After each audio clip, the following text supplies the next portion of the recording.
السلام عليكم ورحمة الله وبركاته نحمده ونصلي على رسوله الكريم أما بعد যাবতীয় উপাসনা আরাধনা বন্দনা প্রেরিত সেই পাক জাতির প্রতি যিনি আমাদেরকে এই সুন্দরতম অনুষ্ঠানে উপস্থিত হওয়ার তৌফিক দান করেছেন সকলেই বলি আলহামদুলিল্লাহ।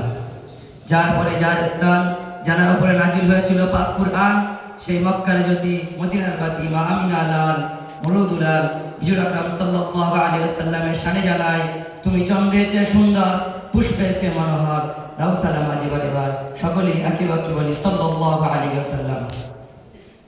মঞ্চে উপবিষ্ট মাননীয় মহাশয়, সভাপতি মহাশয়, মঞ্চে উপস্থিত উলামা হযরত এবং মঞ্চে উপস্থিত মাতাতার হুজুরগণ, সবাইকে আমার অন্তর এবং সম্মুখে বসে থাকা আমার দূর দূরান্ত থেকে আগত শ্রোতাবৃন্দ, সবাইকে আমি আমার অন্তরস্থল থেকে সালাম ও আরাক জানিয়ে আমি আমার বক্তব্য থেকে অগ্রসর হব।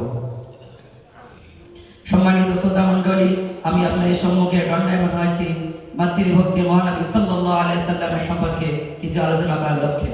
আপনার নিয়ত আল্লাহ তাআলার প্রতি পূর্ণাঙ্গ ভরসা রেখে আমি আমার বক্তব্য থেকে অগ্রসর হচ্ছি। সম্মানীয় শ্রোতা মণ্ডলী, সমগ্র সৃষ্টি জগতের সর্বশ্রেষ্ঠ অনুপম আদর্শের অধিকারী হযরত মুহাম্মদ সাল্লাল্লাহু আলাইহি ওয়াসাল্লাম তার অতুলনীয় জীবন দশায় মাতৃভক্তি যেসব আদর্শ রয়ে গেছে তা অন্যান্য মহাপুরুষের জীবন আদর্শের মাঝে দৃষ্ট হয় না।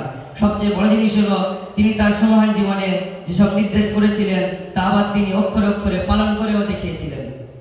সম্মানিত শ্রোতা মণ্ডলী, আবু শরীফে আবু সাঈদ খুদরি রাদিয়াল্লাহু তাআলা আনহু থেকে বর্ণিত তিনি একটা হাদিস বর্ণনা করেছেন। এক ব্যক্তি ইয়ামান থেকে হিজরত করে হুজুর সাল্লাল্লাহু আলাইহি ওয়াসাল্লামের দরবারে উপস্থিত হয়ে বললেন, ইয়া রাসূলুল্লাহ, ইয়া হাবিবাল্লাহ, আমি